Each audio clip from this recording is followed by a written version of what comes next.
ದೇವರ ಪರಿಶುದ್ಧವಾದ ನಾಮಕ್ಕೆ ಸ್ತೋತ್ರ ಉಂಟಾಗಲಿ. ತಿರುಗಿ ನಂದಾವರ್ತಿ ಯಾಸ್ತರ ಟಿವಿಯನ್ನು ವೀಕ್ಷಿಸ್ತಾ ಇರುವಂಥ ನಿಮ್ಮೆಲ್ಲರಿಗೂ ಕರ್ತನಾದ ಯೇಸು ಕ್ರಿಸ್ತನ ಹೆಸರಿನಲ್ಲಿ ನನ್ನ ಮಧುರವಾದ ವಂದನೆಗಳು. ಈ ದಿನ ಕೂಡ ನಾವು ಸತ್ಯವೇದದ ಕುರಿತಾಗಿ ನಾವು ಧ್ಯಾನಿಸಲಿಕ್ಕಿದ್ದೇವೆ. ಸತ್ಯವೇದದ ಕುರಿತಾಗಿ ಈ ದಿನ ನಾವು ಧ್ಯಾನಿಸಲಿಕ್ಕಿದ್ದೇವೆ.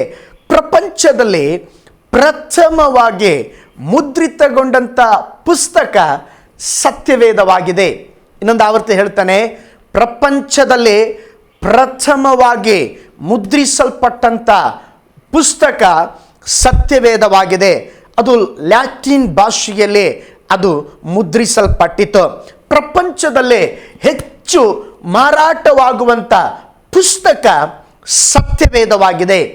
ಹೆಚ್ಚು ಮಾರಾಟವಾಗುವಂಥ ಪುಸ್ತಕ ಸತ್ಯವೇದವಾಗಿದೆ. ಇನ್ನೊಂದು, ಪ್ರಪಂಚದಲ್ಲೇ ಹೆಚ್ಚು ಮುದ್ರಿಸಲ್ಪಡುವ ಪುಸ್ತಕ ಸತ್ಯವೇದವಾಗಿದೆ. ಪ್ರಥಮವಾಗಿ ಮುದ್ರಿಸಲ್ಪಟ್ಟ ಪುಸ್ತಕ ಸತ್ಯವೇದ. ಅಧಿಕವಾಗಿ ಮಾರಾಟವಾಗುವ ಪುಸ್ತಕ ಸತ್ಯವೇದ. ಅಧಿಕವಾಗಿ ಮುದ್ರಿಸಲ್ಪಟ್ಟಂಥ ಪುಸ್ತಕ ಸತ್ಯವೇದ. ಅಧಿಕವಾಗಿ ಭಾಷಾಂತರಿಸಲ್ಪಟ್ಟಂಥ ಪುಸ್ತಕ ಸತ್ಯವೇದವಾಗಿದೆ. ಅಧಿಕವಾಗಿ ಅನೇಕ ಭಾಷೆಗಳಲ್ಲಿ ಭಾಷಾಂತರಿಸಲ್ಪಟ್ಟಂಥ ಪುಸ್ತಕ ಸತ್ಯವೇದವಾಗಿದೆ. ಪ್ರಪಂಚದಲ್ಲೇ ಅಧಿಕವಾಗಿ ಎಲ್ಲ ಜನರಿಂದ, ಕೇವಲ ಒಂದು ಕುಲಕ್ಕೆ ಮಾತ್ರ ಸೀಮಿತವಲ್ಲ, ಎಲ್ಲ ಜನರು ಬಯಸುವ ಓದುವ ಪುಸ್ತಕ ಸತ್ಯವೇದವಾಗಿದೆ. ಬಡವನ ಮನೆಯಿಂದ ಸಿರಿವಂತನ ಮನೆಯಲ್ಲಿ ಇರುವಂಥದ್ದು ಈ ಸತ್ಯವೇದವಾಗಿದೆ. ಅಜ್ಞಾನಿಗಳಿಂದ ಹಿಡಿದು ವಿಜ್ಞಾನಿಗಳ ಮನೆಯವರೆಗೆ ಇರುವಂಥದ್ದು ಇದು ಸತ್ಯವೇದವಾಗಿದೆ. ನಾಸ್ತಿಕರ ಕೈಯಿಂದ ಹಿಡಿದು ದೇವರನ್ನ ನಂಬುವ ವಿಶ್ವಾಸಿಗಳವರೆಗೆ ಅವರ ಕೈಗಳಲ್ಲಿ ಸತ್ಯವೇದ ಇದೆ. ವಿದ್ಯಾವಂತರ ಕೈಯಲ್ಲೂ ಸತ್ಯವೇದ ಇದೆ. ಕಲಿಯದೇ ಇರುವಂಥ ಅವಿದ್ಯಾವಂತರ ಕೈಯಲ್ಲಿ ಕೂಡ ಸತ್ಯವೇದ ಇದೆ. ಈ ಸತ್ಯವೇದದ ಮಹತ್ವ ಏನೆಂದರೆ, 40 ಬರಹಗಾರರು ಈ ಸತ್ಯವೇದವನ್ನು ಬರೆದಿದ್ದಾರೆ. ವಿವಿಧ ಹಿನ್ನೆಲೆ, ವಿವಿಧ ದೇಶ, ವಿವಿಧ ಊರುಗಳಲ್ಲಿ, ವಿವಿಧ ಕಾಲಗಳಲ್ಲಿ ಅವರು ಈ ಸತ್ಯವೇದವನ್ನು ಬರೆದರು. ಆದರೆ ಈ ಸತ್ಯವೇದದ ಒಂದು ಸುಂದರತೆ ಏನಂದರೆ, ಒಬ್ಬ ವ್ಯಕ್ತಿ ಬರೆದಿರುವಂಥದ್ದು ಇನ್ನೊಬ್ಬ ವ್ಯಕ್ತಿಗೆ ಗೊತ್ತಿಲ್ಲ. ಪರಿಶುದ್ಧಾತ್ಮನಿಂದ ಪ್ರೇರೇಪಿಸಲ್ಪಟ್ಟು ಅವರವರು ದೇವರ ಕೊಟ್ಟ ಹಾಗೆ ಪವಿತ್ರಾತ್ಮನ ಪ್ರೇರೇಪಣೆಯಿಂದ ಬರೆಯಲ್ಪಟ್ಟಂಥ ಕಾರ್ಯಗಳು. ಆದರೆ ಎಲ್ಲವನ್ನ ಒಂದೇ ಸೇರಿಸಿ ನೋಡಿದಾಗ ಆ ಎಲ್ಲ ಕಾರ್ಯಗಳು ಒಂದು ಅದಲು ಬದಲು ಆಗಿರಲಿಲ್ಲ, ಒಂದು ವಿಮರ್ಶಾತ್ಮಕವಾಗಿರಲಿಲ್ಲ. ಎಲ್ಲರ ಒಂದೇ ಒಂದು ಸಂದೇಶ, ದೈವಿಕವಾದಂಥ ದೇವರ ಪ್ರೀತಿಯ ಸಂದೇಶವಾಗಿತ್ತು. ಗಮನಿಸಿ, ಮೋಶೆ ಅರಣ್ಯದಲ್ಲಿದ್ದಾಗ ಅವನು ಧರ್ಮಶಾಸ್ತ್ರವನ್ನ ಅಥವಾ ದೇವರ ವಾಕ್ಯವನ್ನ ಬರೆದಿರಬಹುದು. ಯೆರೆಮೀಯನು ಬರೆದನು. ದಾನಿಯೇಲನು ಅರಮನೆಯಲ್ಲೇ ಬರೆದಿರಬಹುದು. ಪೌಲನು ಸೆರೆಮನೆ, ಅದಕ್ಕೆ ಕೆಲವು ಪುಸ್ತಕಗಳನ್ನು ಹೊಸ ಒಡಂಬಡಿಕೆಯಲ್ಲಿ ಸೆರೆಮನೆಯ ಪತ್ರಿಕೆ ಎಂಬುದಾಗಿ ಕರೆಯುತ್ತಾರೆ. ಕಾರಣ ಅವನು ಸೆರೆಯ ಮನೆಯಲ್ಲಿ ಬರೆದನು. ಲೂಕನು ಒಬ್ಬ ವೈದ್ಯನಾಗಿದ್ದನು. ಅವನು ತನ್ನ ಪ್ರಯಾಣದಲ್ಲಿ ಬರೆದಿರಬಹುದು. ದಾವೀದನು ಕೂಡ ಅನೇಕ ಕೀರ್ತನೆಗಳನ್ನು ಬರೆದಿದ್ದಾನೆ. ಯುದ್ಧ ಕಾಲದಲ್ಲಿ ಅವನು ಬರೆದಿರಬಹುದು. ಸೊಲೊಮೋನನು ಕೂಡ ಪ್ರಸಂಗಿ, ಜ್ಞಾನೋಕ್ತಿಗಳು, ಆ ಕೆಲವು ಕಾರ್ಯಗಳನ್ನು ಸೊಲೊಮೋನನು ಬರೆದಿದ್ದಾನೆ. ಸಮಾಧಾನ ಕಾಲದಲ್ಲಿ ಬರೆದಿದ್ದಾನೆ. ನೋಡಿ, ಎಲ್ಲ ಕಾಲಗಳಲ್ಲಿ ಬರೆಯಲ್ಪಟ್ಟಂತ ಒಂದು ಪುಸ್ತಕ ಸತ್ಯವೇದವಾಗಿದೆ. ಇದು ಪ್ರಯಾಣಿಕನಿಗೆ ಮಾರ್ಗ ಸೂಚಿಸುವಂಥದ್ದಾಗಿದೆ. ಸತ್ಯವೇದ ಪ್ರಯಾಣಿಕನಿಗೆ ಅದು ಮಾರ್ಗ ತೋರಿಸುವಂಥ ನಕ್ಷೆಯಾಗಿದೆ. ನಾವಿಕನಿಗೆ ಈ ಸತ್ಯವೇದ ದಿಕ್ಸೂಚಿಯಾಗಿದೆ. ವೀರನಿಗೆ ಈ ಸತ್ಯವೇದ ಖಡ್ಗವಾಗಿದೆ. ಕ್ರೈಸ್ತನಿಗೆ ಈ ಸತ್ಯವೇದ ಎಲ್ಲವುಗಳಲ್ಲಿ ಎಲ್ಲವೂ ಆಗಿದೆ. ಸ್ವಲ್ಪ ನಾವು ಸತ್ಯವೇದದ ಅಂಕಿ ಅಂಶಗಳನ್ನು ಕುರಿತು ನಾವು ನೋಡಿಕೊಳ್ಳೋಣ. ಹಳೆ ಒಡಂಬಡಿಕೆಯಲ್ಲಿ 39 ಪುಸ್ತಕಗಳಿದೆ. ಹೊಸ ಒಡಂಬಡಿಕೆಯಲ್ಲಿ 27 ಅಧ್ಯಾಯಗಳಿದೆ. ಹಳೆ ಒಡಂಬಡಿಕೆಯಲ್ಲಿ 929 ಅಧ್ಯಾಯಗಳಿದೆ. ಹೊಸ ಒಡಂಬಡಿಕೆಯಲ್ಲಿ 260 ಅಧ್ಯಾಯಗಳಿದೆ. ಹಳೆಯ ಒಡಂಬಡಿಕೆಯಲ್ಲಿ 33,214 ವಚನಗಳಿದೆ. ಹೊಸ ಒಡಂಬಡಿಕೆಯಲ್ಲಿ 7,959 ವಚನಗಳಿದೆ. ಅತ್ಯಂತ ದೊಡ್ಡ ಅಧ್ಯಾಯ ಕೀರ್ತನೆ 119. ಅತ್ಯಂತ ಚಿಕ್ಕ ಅಧ್ಯಾಯ ಕೀರ್ತನೆ 117. ಸತ್ಯವೇದದ ಮಧ್ಯ ವಚನ ಕೀರ್ತನೆ 118 8ನೇ ವಾಕ್ಯ. ಆ ವಾಕ್ಯವನ್ನು ನಿಮಗೋಸ್ಕರವಾಗಿ ಓದುತ್ತಾನೆ. ಸತ್ಯವೇದದ ಮಧ್ಯ ವಚನ ಕೀರ್ತನೆಗಳು 118 ಅದರ 8ನೇ ವಾಕ್ಯ. ಆ ವಾಕ್ಯ ಬಹಳ ಸುಂದರವಾಗಿದೆ. ಸತ್ಯವೇದದ ಒಂದು ಮಧ್ಯ ವಾಕ್ಯ ಕೀರ್ತನೆ 118 ಅದರ 8ನೇ ವಾಕ್ಯ. ಮನುಷ್ಯರಲ್ಲಿ ಭರವಸೆ ಇಡುವುದಕ್ಕಿಂತ ಯೆಹೋವನಲ್ಲಿ ಆಶ್ರಯಿಸುವುದು ಒಳ್ಳೆಯದು. ಹೌದು ದೇವ ಮಗುವೆ, ಇದು ಸತ್ಯವೇದದ ಮಧ್ಯ ವಚನವಾಗಿದೆ. ಅದು ಮಾತ್ರವಲ್ಲ, ಅತ್ಯಂತ ಉದ್ದದ ವಚನ ಎಸ್ತೇರಳ ಪುಸ್ತಕದಲ್ಲಿ 8ನೇ ಅಧ್ಯಾಯ 9ನೇ ವಾಕ್ಯದಲ್ಲಿ ಇದೆ. ಬಹಳ ಚಿಕ್ಕ ವಚನ. ಯೇಸು ಹೇಳಿದಂಥ ಮಾತು, ಯೇಸು ಕಣ್ಣೀರು ಬಿಟ್ಟನು. ಸತ್ಯವೇದದ ಮಧ್ಯ ಪುಸ್ತಕ ಕೀರ್ತನೆ 118. ಅದು ಮಾತ್ರವಲ್ಲ, ಒಟ್ಟು ಸುಮಾರು ಈ ಸತ್ಯವೇದದ ಕುರಿತಾಗಿ ಅನೇಕ ಕಾರ್ಯಗಳನ್ನು ಒಂದೊಂದು ಭಾಷಾಂತರದಲ್ಲಿ ಅನೇಕ ವಿಧವಾಗಿ ಆ ಅಂಕಿ ಅಂಶಗಳಿದ್ದರೂ ಕೂಡ ನಾನು ಹೇಳಿದಂಥ ಕಾರ್ಯವು ಅದು ಸಾಧಾರಣವಾಗಿರುವಂಥ ಅಥವಾ ಕೆಲವೊಂದು ಅಂಕಿ ಅಂಶಗಳನ್ನು ಜನರು ಹೇಳುವಂಥ ಕಾರ್ಯಗಳನ್ನು ನಾನು ನಿಮಗೆ ತಿಳಿಸಿದ್ದೇನೆ. ಹಾಗಾದರೆ ಈ ದೇವರ ವಾಕ್ಯ ನಮಗೇನಾಗಿದೆ? ಈ ದೇವರ ವಾಕ್ಯ ನಮಗೆ ಬೆಳಕಾಗಿದೆ. ಈ ಸತ್ಯವೇದದ ವಚನಗಳು ಜನರಿಗೆ ಬೆಳಕಾಗಿದೆ. ಓದೋಣ. ಕೀರ್ತನೆ 119 105ನೇ ವಾಕ್ಯ. ಕೀರ್ತನೆ 119 105ನೇ ವಾಕ್ಯವನ್ನು ನಾವು ಓದಿಕೊಳ್ಳೋಣ. ನಿನ್ನ ವಾಕ್ಯವು ನನ್ನ ಕಾಲಿಗೆ ದೀಪವು, ನನ್ನ ದಾರಿಗೆ ಬೆಳಕು ಆಗಿದೆ. ನಿನ್ನ ವಾಕ್ಯವು ನನ್ನ ಕಾಲಿಗೆ ದೀಪವು, ನನ್ನ ದಾರಿಗೆ ಬೆಳಕು ಆಗಿದೆ. ಹಾಗಾದರೆ ದೇವರ ವಾಕ್ಯವು ನಮ್ಮ ಕಾಲಿಗೆ ದೀಪವಾಗಿದೆ, ನಮ್ಮ ದಾರಿಗೆ ಬೆಳಕಾಗಿದೆ. ಇಲ್ಲಿ 2 ಕಾರ್ಯಗಳನ್ನು ಕೀರ್ತನೆಗಾರನು ಹೇಳುತ್ತಾ ಇದ್ದಾನೆ. ವಾಕ್ಯ ಏನಾಗಿದೆ? ದೀಪವಾಗಿದೆ. ವಾಕ್ಯ ಏನಾಗಿದೆ? ಬೆಳಕಾಗಿದೆ. ಹೌದು, ದೇವರ ವಾಕ್ಯ ನಮಗೆ ಬೆಳಕಾಗಿದೆ. ಈ ವಾಕ್ಯ, ಈ ದೇವರ ವಾಕ್ಯ ಬೆಳಕಾಗಿರುವಾಗ ಈ ಬೆಳಕು ಏನು ಮಾಡುತ್ತದೆ? ನಾವು ನೋಡುವುದಕ್ಕೆ ಈ ಬೆಳಕು ಸಹಾಯ ಮಾಡುತ್ತದೆ. ದೇವರ ವಾಕ್ಯ ದೀಪಕ್ಕೆ ಸೂಚನೆಯಾಗಿದೆ. ದೀಪ ಏನು ಮಾಡುತ್ತದೆ? ಮಾರ್ಗವನ್ನು ತೋರಿಸುತ್ತದೆ. ಹಿಂದಿನ ಕಾಲಗಳಲ್ಲಿ ಈ ಬೀದಿ ದ್ವೀಪಗಳು ಇರಲಿಲ್ಲ, ಈ ಲೈಟ್ಗಳು ಇರಲಿಲ್ಲ. ಅವರು ಹೆಚ್ಚಾಗಿ ಈ ದ್ವೀಪಗಳನ್ನು ಉಪಯೋಗಿಸುತ್ತಾ ಇದ್ದರು, ಅವರ ಮಾರ್ಗಗಳು ತೋರಿಸಲ್ಪಡುವುದಕ್ಕಾಗಿ. ಹೌದು, ಈ ದೀಪ ನಮಗೆ ಮಾರ್ಗವನ್ನು ತೋರಿಸ್ತದೆ. ಹಾಗಾದರೆ ಈ ದೇವರ ವಾಕ್ಯ ನಿನ್ನ ಜೀವನದಲ್ಲಿ ಬೆಳಕಾಗಿ ಅದು ನಿನ್ನನ್ನು ಸರಿಯಾದ ಮಾರ್ಗದಲ್ಲಿ ನಡೆಸಿ ಸರಿಯಾದ ಕಾರ್ಯವನ್ನು ನಿನಗೆ ತೋರಿಸುವಂಥದ್ದಾಗಿದೆ. ರೊನಾಲ್ಡ್ ರೀಗನ್ ಎಂಬಂತ ಅಮೆರಿಕದ ದೇಶದ ಅವರು ಮಾಜಿ ಅಧ್ಯಕ್ಷರಾಗಿದ್ದರು. ಅವರು ಹೇಳಿದ್ದಾರೆ, ಪ್ರಪಂಚದಲ್ಲಿ ನಮಗೆ ಬರುವ ಎಲ್ಲ ಸಮಸ್ಯೆಗಳಿಗೆ ಬೇಕಾದ ಪರಿಹಾರ ಸತ್ಯವೇದದಲ್ಲಿದೆ. ಮಾಜಿ ಅಧ್ಯಕ್ಷರಾದಂಥ ರೊನಾಲ್ಡ್ ರೀಗನ್ ಎಂಬಂಥವರು ಹೇಳಿದ್ದಾರೆ, ಪ್ರಪಂಚದಲ್ಲಿ ನಮಗೆ ಬರುವ ಎಲ್ಲ ಸಮಸ್ಯೆಗಳಿಗೂ ಬೇಕಾದ ಪರಿಹಾರವನ್ನು ಒಂದೇ ಒಂದು ಪುಸ್ತಕ ಕೊಡುತ್ತದೆ, ಅದು ಸತ್ಯವೇದ ಎಂಬುದಾಗಿ ಹೇಳಿದ್ದಾರೆ.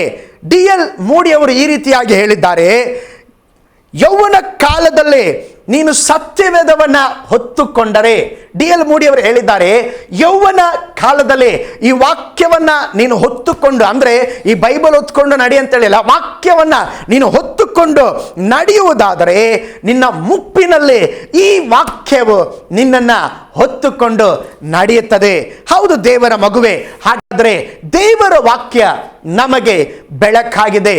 ಎರಡನೇದಾಗಿ, ದೇವರ ವಾಕ್ಯ ನಮಗೆ ಜ್ಞಾನವನ್ನು ಕೊಡುತ್ತದೆ. ದೇವರ ವಾಕ್ಯ ನಮಗೆ ಜ್ಞಾನವನ್ನು ಕೊಡುತ್ತದೆ.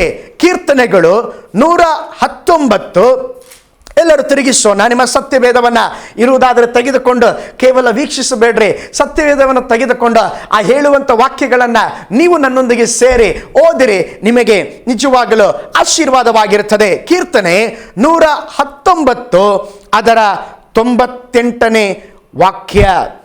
ನಿನ್ನ ಆಜ್ಞೆಗಳ ಮೂಲಕ ನನ್ನ ವೈರಿಗಳಿಗಿಂತ ಬುದ್ಧಿವಂತನಾಗಿದ್ದೇನೆ. 99ನೇ ವಾಕ್ಯ. ನಿನ್ನ ಕಟ್ಟಳೆಗಳು ನನ್ನ ಜ್ಞಾನವಾಗಿರುವುದರಿಂದ ನನ್ನ ಉಪಾಧ್ಯಾಯರಿಗಿಂತ ಜ್ಞಾನಿಯಾಗಿದ್ದೇನೆ. 100ನೇ ವಾಕ್ಯ. ನಿನ್ನ ನೇಮಗಳನ್ನು ಕೈಗೊಂಡಿರುವುದರಿಂದ ಹಿರಿಯರಿಗಿಂತ ವಿವೇಕಿಯಾಗಿದ್ದೇನೆ. ಇಲ್ಲಿ ಗಮನಿಸಿ, ಕೀರ್ತನೆಗಾರನು 98ನೇ ವಾಕ್ಯ, 99ನೇ ವಾಕ್ಯ, 100ನೇ ವಾಕ್ಯದಲ್ಲಿ 3 ಸಂಗತಿಯನ್ನು ಹೇಳುತ್ತಾಗನೆ. ಒಂದು, ನಾನು ವೈರಿಗಳಿಗಿಂತಲೂ ಬುದ್ಧಿವಂತನಾಗಿದ್ದೇನೆ. 2, ನನ್ನ ಉಪಾಧ್ಯಾಯರಿಗಿಂತಲೂ. ಯಾರಾದರೂ ಉಪಾಧ್ಯಾಯರಿಗಳಿಗಿಂತ ವಿದ್ಯಾರ್ಥಿ ಜ್ಞಾನ ಉಳ್ಳವನಾಗಿರ್ತಾನೆ? ಇಲ್ಲ. ಆದರೆ ಕೀರ್ತನೆಗಾರನ ಹೇಳ್ತಾನೆ, ನಾನು ಉಪಾಧ್ಯಾಯರಿಗಿಂತ ಜ್ಞಾನಿಯಾಗಿದ್ದೇನೆ. 3ನೇದಾಗಿ ಹೇಳ್ತಾನೆ, ನಾನು ಹಿರಿಯರಿಗಿಂತ ಜ್ಞಾನಿಯಾಗಿದ್ದೇನೆ. ಒಂದು, ವೈರಿಗಳಿಗಿಂತ ಹೆಚ್ಚಿನ ಜ್ಞಾನ, ಉಪಾಧ್ಯಾಯರಿಗಿಂತ ಹೆಚ್ಚಿನ ಜ್ಞಾನ, ಹಿರಿಯರಿಗಿಂತ ಹೆಚ್ಚಿನ ಜ್ಞಾನ. ಅದರ ಅರ್ಥ ಏನು? ನೀನು ದೇವರ ವಾಕ್ಯವನ್ನ ಓದುವುದಾದರೆ ಎಲ್ಲ ಜನರಿಗಿಂತ, ಇತರ ಜನಗಳಿಗಿಂತ ಹೆಚ್ಚಿನ ಜ್ಞಾನವನ್ನ ನೀನು ಪಡೆಯುವೆ. ಈ ವಾಕ್ಯಗಳನ್ನು ಓದಿದವರು ಅಜ್ಞಾನಿಗಳಾದಂಥ ಚರಿತ್ರೆ ಇಲ್ಲ. ಈ ವಾಕ್ಯವನ್ನ ಯಾರ್ಯಾರು ಓದಿದರೋ, ಒಬ್ಬ ಅಜ್ಞಾನಿ ಈ ವಾಕ್ಯವನ್ನ ಓದುವುದಾದ್ರೆ ಅವನು ಜೀವನದಲ್ಲಿ ಅವನು ಸುಜ್ಞಾನಿಯಾಗಿ ಮಾರ್ಪಡುತ್ತಾನೆ. ಹೌದು ಪ್ರಿಯ ದೇವ ಮಗುವೆ, ನೀನು ಜ್ಞಾನಿಯಾಗಬೇಕಾದರೆ ನೀನು ಅಲ್ಲಿ ಇಲ್ಲಿ ಹೋಗಬೇಕಾದಂತ ಅವಶ್ಯಕತೆ ಇಲ್ಲ. ಈ ಸತ್ಯವೇದವನ್ನು ಓದೋ, ಈ ವಾಕ್ಯವನ್ನು ಓದೋ, ಈ ವಾಕ್ಯವನ್ನು ಧ್ಯಾನಿಸೋ. ನಿನ್ನ ಜೀವಿತದಲ್ಲಿ ಈ ಸತ್ಯವೇದದ ವಚನಗಳು ನಿನಗೆ ಜ್ಞಾನವನ್ನ ಕೊಡುತ್ತದೆ. ನಾನು ಅನೇಕ ದೇವ ಸೇವಕರನ್ನ ನೋಡಿದ್ದೇನೆ. ಅವರ ವಿದ್ಯಾಭ್ಯಾಸದ ಹಿನ್ನೆಲೆಯನ್ನು ನೋಡುವಾಗ ಬಹಳ ಕಡಿಮೆ ಓದಿರುತ್ತಾರೆ. ಆದರೆ ಅವರಿಗಿರುವಂತ ಬುದ್ಧಿ, ಅವರು ಮಾಡುವಂತ ಸೇವೆ, ಅವರು ಮಾಡುವಂತ ಕರ್ತನೆಗಾಗಿ ಮಾಡುವ ದೊಡ್ಡ ದೊಡ್ಡ ಕಾರ್ಯಗಳನ್ನ ನೋಡುವಾಗ ನಾನು ಆಶ್ಚರ್ಯ ಪಡ್ತೇನೆ. ಕಾರಣ ಏನು ಗೊತ್ತಾ? ದೇವರು ಅವರಿಗೆ ಜ್ಞಾನ ಕೊಟ್ಟಿದ್ದಾನೆ, ದೇವರು ಅವರಿಗೆ ಬುದ್ಧಿ ಕೊಟ್ಟಿದ್ದಾನೆ. ನೀನು ಸತ್ಯವೇದವನ್ನ ಓದುವುದಾದರೆ ಹೆಚ್ಚಿನ ಜ್ಞಾನವನ್ನ ನೀನು ಪಡೆದುಕೊಳ್ಳುವೆ. ಆಂಗ್ಲ ಭಾಷೆಯ ಒಂದು ನಿಘಂಟಿದೆ, ಆಕ್ಸ್ಫರ್ಡ್ ಡಿಕ್ಷನರಿ ಎಂಬುದಾಗಿ ಕರೆಯುತ್ತಾರೆ. ಎಲ್ಲರೂ ಬಲ್ಲರು, ಬಹಳ ಒಂದು ಪ್ರಸಿದ್ಧವಾದ ಡಿಕ್ಷನರಿ. ಅದನ್ನ ರಚಿಸಿದಾತನು ಜೇಮ್ಸ್ ಅಗಸ್ಟರ್ ಹೆನ್ರಿ ಮೂರೆ ಎಂಬಂತ ವ್ಯಕ್ತಿ. ಹೆನ್ರಿ ಮೂರೆ ಎಂಬಂತ ವ್ಯಕ್ತಿ ಆ ಆಕ್ಸ್ಫರ್ಡ್ ಡಿಕ್ಷನರಿಯನ್ನ ಬರೆದಂಥವರು. ಅವರು ಎಷ್ಟನೇ ತರಗತಿ ಓದಿದ್ದಾರೆ ಎಂಬುದಾಗಿ ನೋಡಿದರೆ ಅವರು 8ನೇ ತರಗತಿಯವರೆಗೆ ಮಾತ್ರ ವಿದ್ಯಾಭ್ಯಾಸ ಮಾಡಿದರು. ಅವರು ಬಾಲ್ಯದಿಂದಲೂ ಈ ಸತ್ಯವೇದವನ್ನು ಓದಿ ಅಭ್ಯಾಸ ಮಾಡಿದರು. ಚಿಕ್ಕ ವಯಸ್ಸಿನಲ್ಲಿ ಬೇರೆ ಭಾಷೆಗೆ ಸತ್ಯವೇದವನ್ನು ಭಾಷಾಂತರ ಮಾಡಿದರು. ಅವರು ಕರ್ತನನ್ನು ಪ್ರೀತಿಸಿ ಅವರ ವಾಕ್ಯವನ್ನು ಹೆಚ್ಚು ಪ್ರೀತಿಸುತ್ತಾ ಇದ್ದರಿಂದ ದೇವರು ಅವರಿಗೆ ಅಧಿಕವಾದ ಜ್ಞಾನವನ್ನು ಕೊಟ್ಟನು. ತಮ್ಮ 20ನೇ ವಯಸ್ಸಿನಲ್ಲಿ 25 ಭಾಷೆಗಳನ್ನು ಸರಳವಾಗಿ ಮಾತನಾಡಲು ಬರೆಯಲು ಕಲಿತುಕೊಂಡರು.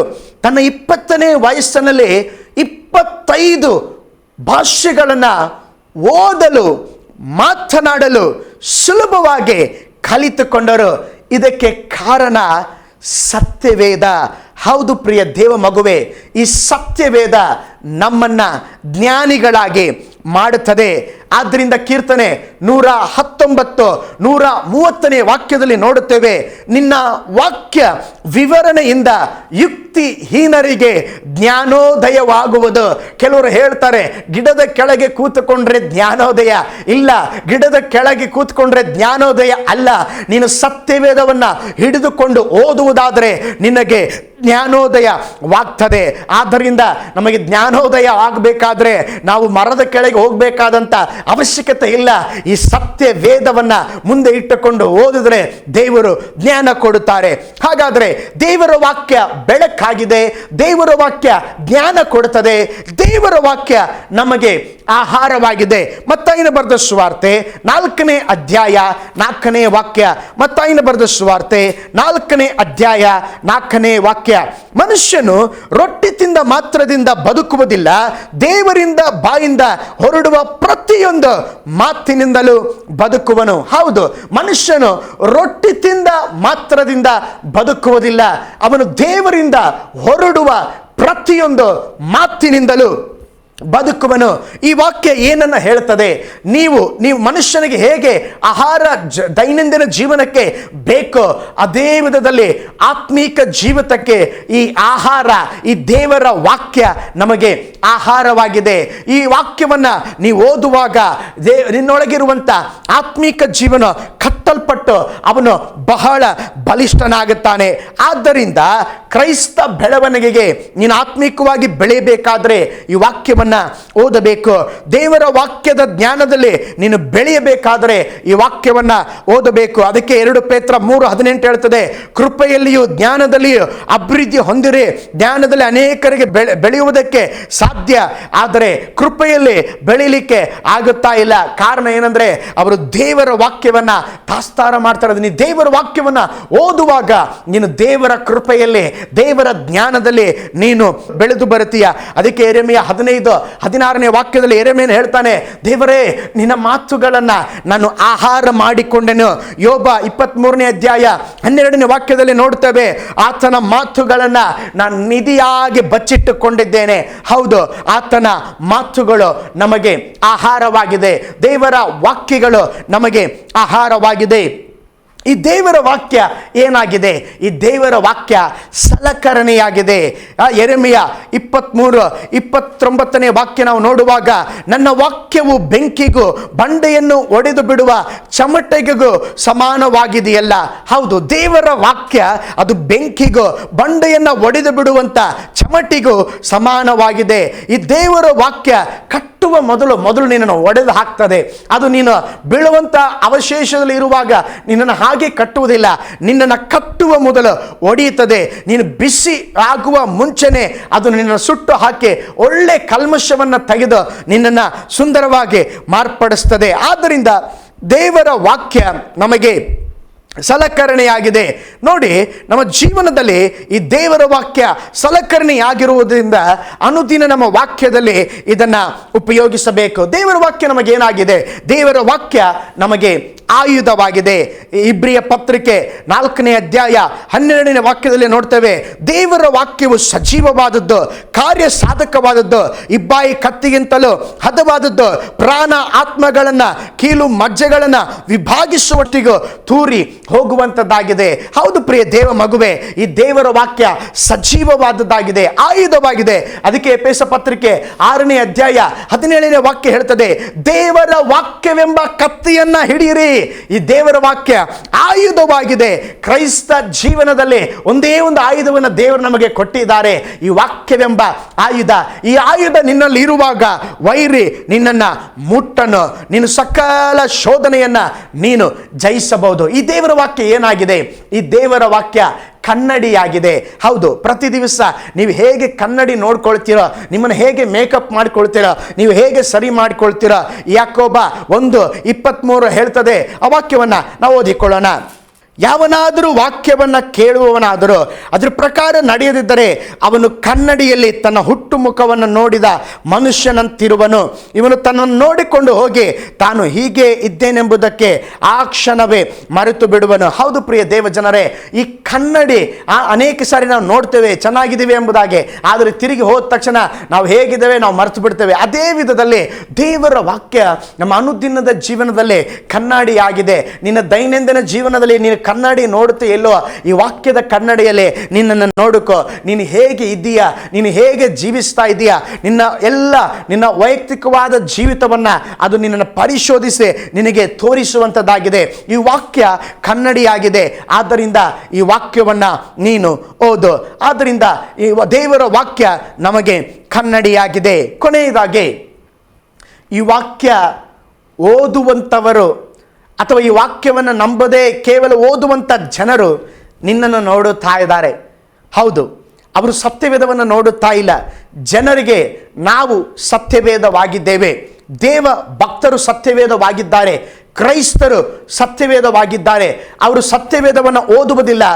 ನಾವೇ ಈ ಜೀವಿತದ ಸತ್ಯವೇದವಾಗಿ ನಾವು ಮಾರ್ಪಡಬೇಕು. ನಮ್ಮ ನಡೆ, ನುಡಿ, ಮಾತು ಎಲ್ಲ ಕಾರ್ಯಗಳಲ್ಲಿ ಈ ವಾಕ್ಯದ ಪ್ರಕಾರ ನಾವು ಜೀವಿಸಬೇಕು. ಒಬ್ಬ ಬ್ರಾಹ್ಮಣ ಸಹೋದರ ಒಬ್ಬ ಮಿಷನರಿಗೆ ಹೇಳಿದ್ರಂತೆ, ನಾನು ನಿಮ್ಮ ಪುಸ್ತಕವನ್ನು ಓದಿದ್ದೇನೆ, ನಿಮ್ಮ ಪುಸ್ತಕಗಳ ಕುರಿತಾಗಿ ನಿಮ್ಮ ಗ್ರಂಥಗಳನ್ನು ನಾನು ಪರಿಶೋಧಿಸಿದ್ದೇನೆ. ನಿಮ್ಮ ಜನರು ಈ ಗ್ರಂಥಗಳ ಹಾಗೆ ಅವರು ಇಲ್ಲ. ಯಾರು ಹೇಳ್ತಾ ಇದ್ದಾರೆ? ಒಬ್ಬ ಬ್ರಾಹ್ಮಣ ಸಹೋದರ ಹೇಳ್ತಾ ಇದ್ದಾನೆ, ಈ ಗ್ರಂಥದ ಸತ್ಯವೇದದ ಹಾಗೆ ನಿಮ್ಮ ಜನರು ಇಲ್ಲ. ಪ್ರಿಯ ದೇವ ಜನರೇ, ಲೋಕ ನಮ್ಮನ್ನು ನೋಡುತ್ತಾ ಇದೆ. ನಾವೇ ಅವರಿಗೆ ಜೀವಂತ ಸತ್ಯವೇದವಾಗಿ ನಾವು ಮಾರ್ಪಡಬೇಕು. ಆದ್ದರಿಂದ ಈ ದೇವರ ವಾಕ್ಯವನ್ನು ಜ್ಞಾನವಂತರಾಗಲು ಹೋದ್ರೆ, ಈ ದೇವರ ವಾಕ್ಯವನ್ನು ಸುರಕ್ಷಿತವಾಗಿ ಹೋದ್ರೆ, ಈ ದೇವರ ವಾಕ್ಯವನ್ನು ಪರಿಶುದ್ಧವಾಗಿರಲು ಹೋದ್ರೆ, ಈ ದೇವರ ವಾಕ್ಯ ನಿಮಗೆ ಬೆಳಕಾಗ್ತದೆ, ನಿಮ್ಮ ಆತ್ಮ ಜೀವಿತಕ್ಕೆ ಆಹಾರವಾಗ್ತದೆ, ನಿಮ್ಮನ್ನು ಉತ್ಸಾಹಪಡಿಸುವಂಥ ಔಷಧಿಯಾಗಿದೆ. ನಾವು ನೋಡಿಕೊಂಡೆವು, ದೇವರ ವಾಕ್ಯ ನಮಗೆ ಬೆಳಕಾಗಿದೆ, ದೇವರ ವಾಕ್ಯ ನಮಗೆ ಆಹಾರವಾಗಿದೆ, ದೇವರ ವಾಕ್ಯ ನಮಗೆ ಸಲಕರಣೆಯಾಗಿದೆ, ದೇವರ ವಾಕ್ಯ ನಮಗೆ ಆಯುಧವಾಗಿದೆ, ದೇವರ ವಾಕ್ಯ ನಮಗೆ ಕನ್ನಡಿಯಾಗಿದೆ. ಈ ಅಮೂಲ್ಯವಾದ ಸತ್ಯವೇದಕ್ಕಾಗಿ ನಾವು ದೇವರಿಗೆ ಸ್ತೋತ್ರ ಮಾಡೋಣ, ನಾವು ಪ್ರಾರ್ಥನೆ ಮಾಡೋಣ. ಪರಲೋಕದಲ್ಲಿ ವಾಸ ಮಾಡುವ ನಮ್ಮ ತಂದೆಯಾದ ದೇವರೇ, ಅಪ್ಪ ದೇವರೇ, ಈ ದಿನ ಸತ್ಯವೇದದ ಕುರಿತಾಗಿ, ಅದರ ಮಹತ್ವದ ಕುರಿತಾಗಿ ನಾವು ಧ್ಯಾನಿಸುವಂತೆ ಸಹಾಯ ಮಾಡಿದ್ದಕ್ಕಾಗಿ ಸ್ತೋತ್ರ. ನಿನ್ನ ವಾಕ್ಯವನ್ನು ಕೇಳುವವರಾಗಿ ಮಾತ್ರವಲ್ಲ, ಅದರ ಪ್ರಕಾರ ನಡೆಯುವವರಾಗಿ, ಜೀವಂತ ಸತ್ಯವೇದವಾಗಿ ನಾವು ಈ ಲೋಕದ ಜನರಿಗೆ ಮಾರ್ಪಡುವ ಹಾಗೆ ದೇವರೇ ನೀವು ಮಾರ್ಪಡಿಸಿರಿ ಕರ್ತನೆ. ನಮ್ಮ ನಡೆ, ನುಡಿ, ಎಲ್ಲಾ ಕಾರ್ಯಗಳಲ್ಲಿ ಸತ್ಯವೇದದಲ್ಲಿ ಬರೆಯಲ್ಪಟ್ಟ ಹಾಗೆ ಜೀವಿಸುವುದಕ್ಕೆ ನಮಗೆ ಕೃಪೆ ಕೊಡ್ರೆ. ಇನ್ನು ಹೆಚ್ಚಾಗಿ ಸತ್ಯವೇದವನ್ನು ಓದುತ್ತಾ ಬೆಳೆಯುತ್ತಾ ನಿನ್ನ ನಾಮ ಮಹಿಮೆ ಪಡಿಸಲಿಕ್ಕೆ ನಮ್ಮೆಲ್ಲರಿಗೆ ಕೃಪೆಯನ್ನ ಅನುಗ್ರಹಿಸಿರೆ. ಇದನ್ನು ನೋಡುತ್ತಾ ಇರುವ, ವೀಕ್ಷಿಸುವ ಪ್ರತಿಯೊಬ್ಬರ ಜೀವಿತದಲ್ಲೇ ಅವರ ವಾಕ್ಯಕ್ಕೆ ಹೆಚ್ಚು ಮಾನ್ಯತೆಯನ್ನು ಕೊಟ್ಟು, ಹೆಚ್ಚು ವಾಕ್ಯವನ್ನು ಓದಿ ಜೀವಿತದಲ್ಲಿ ಕರ್ತನೆ ಕತ್ತಲ್ಪಡುವಂತೆ ಸಹಾಯ ಮಾಡ್ರಿ. ಉನ್ನತವಾದ ಕಾರ್ಯ ಮಾಡ್ರಿ. ಸ್ತುತಿ, ಘನ, ಮಾನ, ಮಹಿಮೆ ನಿಮಗೇ ಸಲ್ಲಿಸ್ತೇವೆ. ಯೇಸುವಿನ ಹೆಸರಿನಲ್ಲಿ ಪ್ರಾರ್ಥಿಸ್ತೇವೆ ನಮ್ಮ ಜೀವವುಳ್ಳ ತಂದೆಯೇ, amen, amen. Praise the Lord. ದೇವರು ನಿಮ್ಮನ್ನು ಧಾರಾಳವಾಗಿ ಆಶೀರ್ವಾದ ಮಾಡಲಿ. My God bless you.